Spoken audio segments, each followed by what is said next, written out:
En este tutorial abarcaré el tema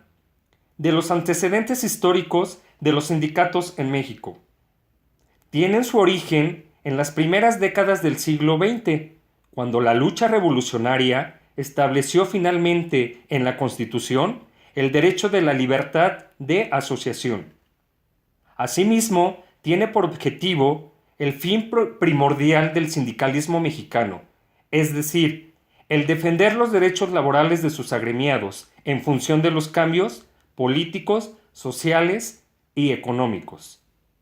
También existieron las primeras asociaciones para trabajadores en México, como por ejemplo la del 16 de septiembre del año de 1872. Esta organización llegó a contar en sus filas al mes de octubre de 1874 con 8,000 trabajadores, en su gran mayoría artesanos y obreros de hilados y tejidos. Asimismo, la del 5 de marzo de 1874, la cual fue fundada como la Confederación de Asociaciones de Trabajadores de los Estados Unidos Mexicanos. También existieron logros, por supuesto. En 1912 fue fundado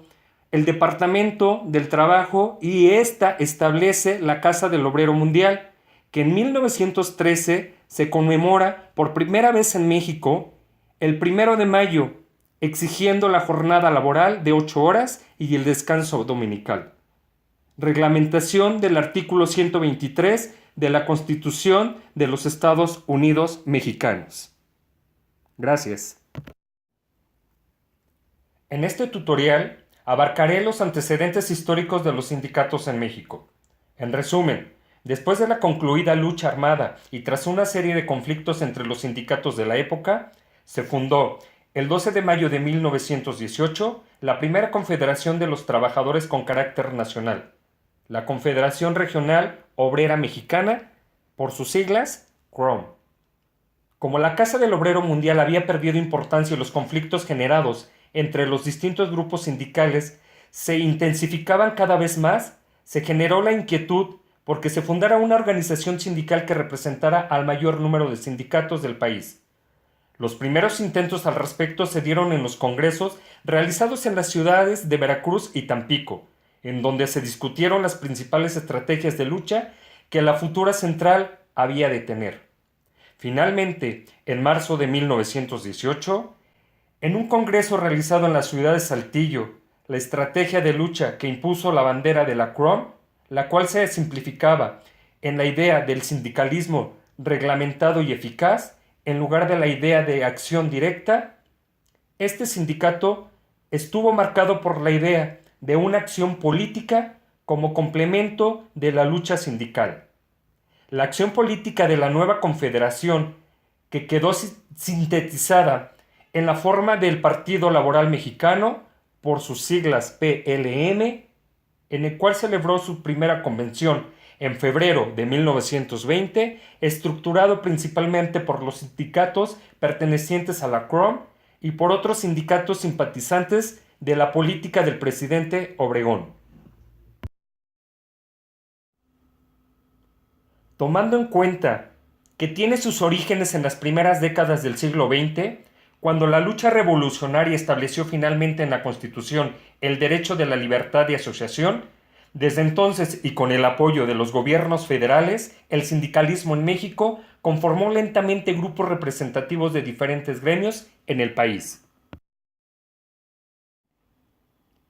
Si bien es cierto que se tenía como objetivo el fin primordial del sindicalismo mexicano, es decir, el defender los derechos laborales de sus agremiados, en función de los cambios tanto políticos como sociales y económicos que se van presentando conforme pasa el tiempo.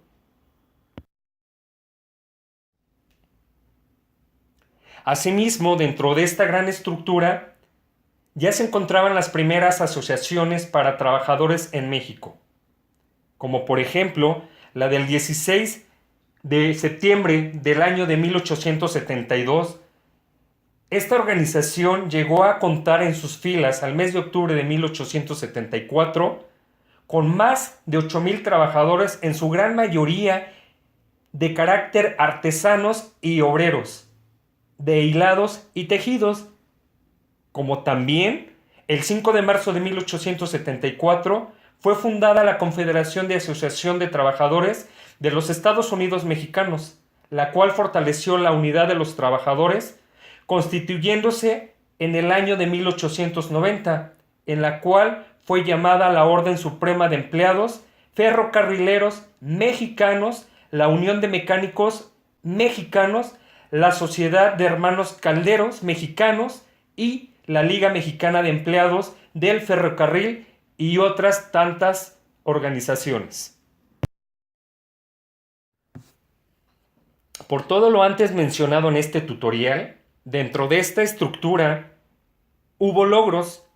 como por ejemplo el del año de 1912, cuando fue fundado el Departamento del Trabajo y se establece la Casa del Obrero Mundial, que en 1913 se conmemora por primera vez en México el día 1 de mayo, exigiendo una jornada laboral de 8 horas y un día de descanso, dominical. Asimismo, y para finalizar este tutorial,